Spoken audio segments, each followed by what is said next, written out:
तुम जब लरी पढ़ रहे हो ना, लरी, तो तुम्हें भ्रांति ये है कि नहीं ये ला के नीचे री है, इसलिए हमें ये ला के नीचे री नहीं है, क्योंकि ली तो एक स्वतंत्र स्वर है री की तरह। ऐसा वाला लिखना बंद कर दो, जिन किताबों में भी है वो शुद्ध नहीं है। आप ढंग से देखेंगे ना फॉन्टों में जाकर के, तो ली आपको ऐसे दिखाई देगा, ये है स्वर और ये वाला है ला के नीचे री, इसलिए हिंदी वालों ने इसे हटा दिया। इसकी क्या आवश्यकता, अरे ला आपके पास एक वर्ण है, उसके नीचे री लगा दो, बन गया ली। पर इसका कॉन्सेप्ट अलग है ली का, इसका वेद में बहुत प्रयोग है, लौकिक प्रयोग इसका बहुत कम है, इसलिए संस्कृत वाङ्मय में धीरे धीरे बेचारा ये परलोक से धार गया।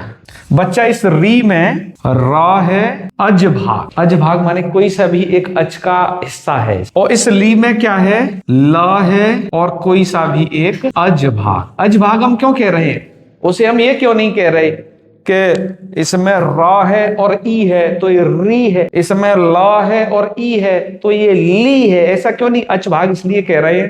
कहीं पर इस री को रू बोला जाता है, रू, और कृष्णा, और कृष्ण, वो कृष्ण को कृष्ण बोलते हैं। वेद में इसे एकार ध्वनि होती है, वेद में व्रेहस्पति आति, वहां पर व्रीहस्पति नहीं कहते, व्रेहस्पति, इसलिए हमने यहां पर अज भाग से लिखा है। कहने का मतलब ये भी संयुक्त स्वर है, हल और अच के सम्मिश्रण से बना एक न्यारा स्वर। क्या बोलना चाहिए, ऋषिकेश, ऋषिकेश, और इसको री, और ये ऋषि आजकल क्या बोलने लग गए हैं, ये ऋषिकेश।